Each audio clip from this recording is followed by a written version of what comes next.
भारत की मिसाल देंगे तो उसमें आपको मेरी जबान को रोकने के लिए गोली चलाने की जरूरत नहीं है। इस दो भारत को समझने की जरूरत है। सर सुनिए सर, मैंने करीब से 6 फीट से गोलियां देखी, मुझे बोलने दीजिए सर।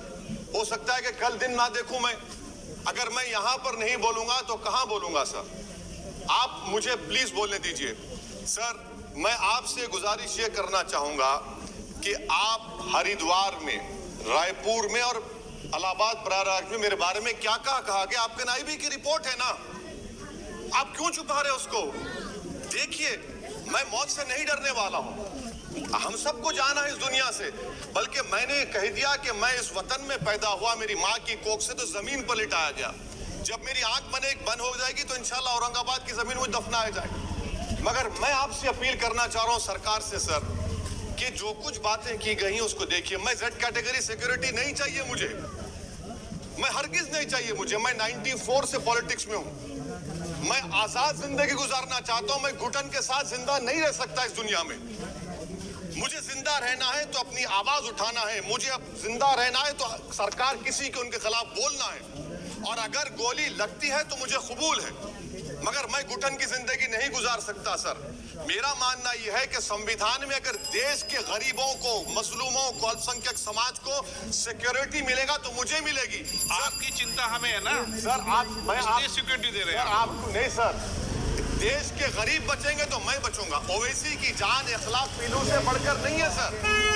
ओवैसी की जान उस वक्त बचेगी जब गरीब की जान बचेगी। इसीलिए मैं आपके जरिए सरकार से अपील करना चाहूंगा कि सर, इस नफरत को खत्म करिए, इस नफरत को खत्म करिए और इस पर आप गौर करिए। मैं नहीं लूंगा सिक्योरिटी, मैं जेड कैटेगरी नहीं चाहता हूं सिक्योरिटी। मुझे ए कैटेगरी का शहरी बनाइए आप, मुझे एक कैटेगरी का शहरी बनाइए ताकि मेरी और आपकी जिंदगी बराबर हो। जब देश के प्रधानमंत्री पर सिक्योरिटी ब्रीच हुआ, अपोजिशन की तरफ से मैंने कहा था कि गलत हुआ। सब सेक्युलर पार्टी के लोगों ने कहा कि ओवैसी तुम क्यों बोले? मैंने कहा नहीं, देश का प्रधानमंत्री मेरा है, सिक्योरिटी ब्रीच हुई तो एक्शन लेना चाहिए। मगर 4 मर्तबा के एमपी पर कोई 6 फीट के फासले से 4 गोली चलाता है। मुझे मौत है, हम सबकी मौत है, मगर मैं इन गोली चलाने वालों से डरकर खामोश नहीं बैठने वाला हूं। और मैं दुआ करता हूं कि उत्तर प्रदेश में पुरअमन पोलिंग होगी इंशाअल्लाह।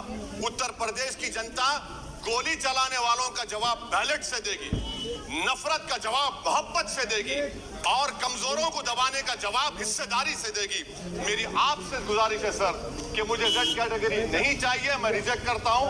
आप इंसाफ करिए सर, उस पर यूएपीए लगाइए। और इनके दिमाग कौन है?